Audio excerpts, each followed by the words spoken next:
Morning students, कैसे हैं आप सब। उम्मीद करती हूँ आप लोग अच्छे होंगे। आज आपकी वर्कशीट नंबर 31 आई है, इसे अच्छे से लेबल कर लीजिए, डेट डाल दीजिए, क्लास, सब्जेक्ट, अपना नाम, अपने टीचर का नाम लिख लीजिए। आज हम लोग पढ़ने वाले हैं घन संख्या का घनमूलन। ठीक है, तो चलिए इसे पढ़ना शुरू करते हैं। तो देखिए क्या लिखा हुआ है। आज हम घन संख्याओं का घनमूल तथा उनके दैनिक जीवन में उपयोग के बारे में जानेंगे। ठीक है, चर्चा करेंगे। तो सबसे पहले घनमूल का अर्थ समझ लेते हैं। तो देखिए यहाँ क्या लिखा हुआ है। घनमूल का शाब्दिक अर्थ है घन का मूल। घन संख्या जिस संख्या से प्राप्त होती है।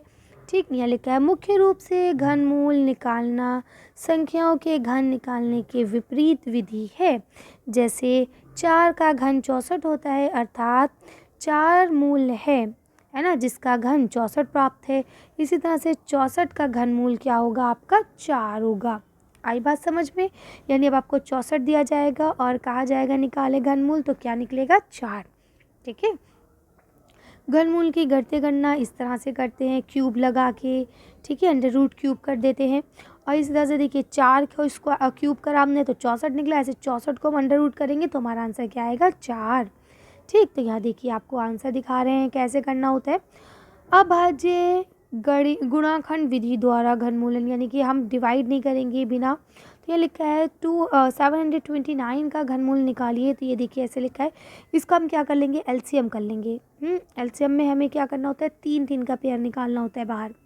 स्क्वायर में हम 2-2 का पेयर निकालते हैं और इसमें 3-3 का, क्योंकि ये क्यूब है। ठीक, 3-3 का पेयर हमने जैसे ही निकाला तो हमारा 3 और 3 2 बार 3 निकलेगा, 9। तो यानी कि 729 जो है वो किसका है, 9 का है।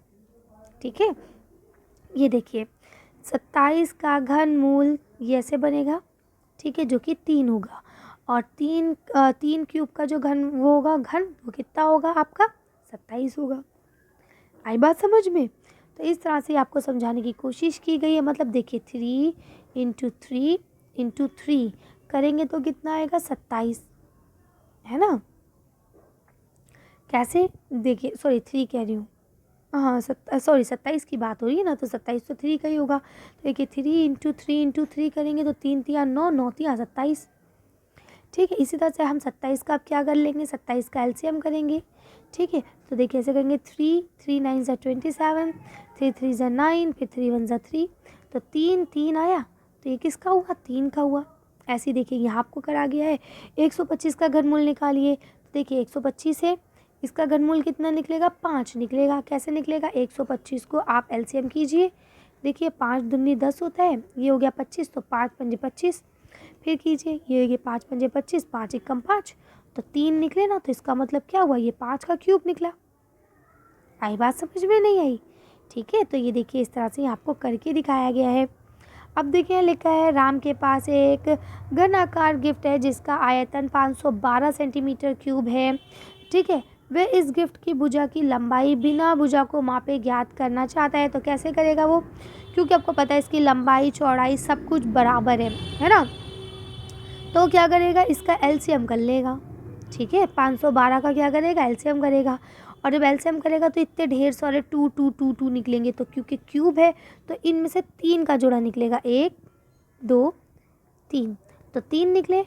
तो इसका मतलब 512 जो हुआ किसका हुआ, 8 का हुआ। आप देखिए आप 8 × 8 × 8 करेंगे तो आपका 512 आ जाएगा। तो यानी इसकी गिफ्ट की लंबाई जो हुई भुजा की कितनी हुई, 8 हुई। आई बात समझ में, नहीं आई, कर सकते हैं आसानी से आप लोग। चलिए आगे बढ़ते हैं। तो अब देखिए यहाँ पे आपको आंसर जो है बेटा दिए गए हैं, क्वेश्चन आंसर्स दिए गए हैं कि पता चले आपने कितना सीखा। यहाँ लिखा है इन संख्याओं का घनमूल निकालिए। ठीक है, तो घनमूल का मतलब क्या होता है कि ये किसके घन है ना। इनका मेन नंबर जैसे कि 3। ठीक है, तो 3 का क्यूब क्या है, 27। तो अगर 27 दिया गया है और आपसे कहा जाए 27 का घनमूल निकालिए, तो आप क्या कहेंगे, भाई मैम 3 है इसका आंसर, है ना। तो इसी तरह से अभी आप 3 4 3 दिया है तो इसका घनमूल क्या होगा। ठीक, इस तरह से 6 के आपको घनमूल निकालने हैं। चलिए इसका आंसर देखते हैं। तो देखिए बेटा यहाँ पे जो आपका 3 4 3 था वो 7 का है। ठीक है, यानी उसका जो रूट निकलेगा, क्यूब रूट निकलेगा, क्या निकलेगा, 7। क्योंकि जब आप 7 को 3 टाइम्स मल्टीप्लाई करेंगे तो आपका आंसर आएगा 343। आप करके देख सकते हैं।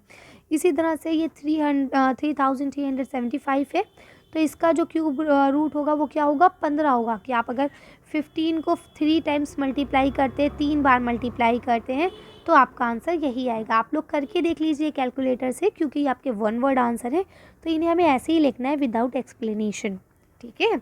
इसलिए मैं आपको ऐसे डायरेक्ट करा रही हूँ।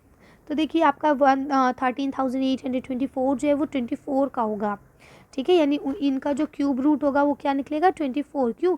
क्योंकि आप 24 को अगर 3 टाइम्स मल्टीप्लाई करते हैं, 3 बार मल्टीप्लाई करते हैं तो आपका यही आंसर आता है, ठीक है। इसी तरह से जो ये आपका दिया गया है 1728 ये आपका 12 का होगा। और बाकी के जो ये दो आपको दिए गए हैं 2197 ये 13 का है और 131 ये आपका 11 का है। कर सकते हैं। चलिए नेक्स्ट क्वेश्चन पढ़ते हैं। अब यहाँ लिखा है उन संख्याओं को लिखिए जिनका ये घनमूल है, ठीक है। यहाँ आपने घनमूल निकाले ना, अब घनमूल जो निकाले होंगे वो इसी तरह के तो निकाले होंगे। तो अब ये किसके घनमूल है, यानी कि 4 का क्या होगा, देखिए 4 इंटू 4 इंटू 4, तो 4 का क्या होगा 4 चौक 16 है ना, और 16 चौक कितना होता है 64। तो यानी कि अगर आप कहेंगे तो 4 का जो घनमूल, 4 किसका घनमूल है 64 का घनमूल है, ठीक है। तो इस तरह से आपको इसका आंसर भी निकालना है। चलिए इन छः के आंसर भी देख के वीडियो को फिनिश करते हैं। तो इसको भी मैंने डायरेक्ट लिखा दिया है। तो 4 किसका क्यूब रूट है, तो किसका घनमूल है 4, तो 4 जो है वो 64 का घनमूल है ना। यानी 4 को जब आप 3 बार लिखेंगे तो आंसर कितना आएगा 64। ऐसे ही 10 जो है 10 किसका घनमूल है, 10 जो है आपका 1000 का घनमूल है।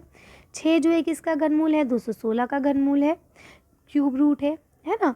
13 जो है वो किसका है, 13 जो है वो आपका 2197 का है। ऐसे ही आपका यहाँ देखिए 19 लिखा है, 19 किसका घनमूल होगा, किसका क्यूब रूट होगा, ये होगा आपका 6859 का।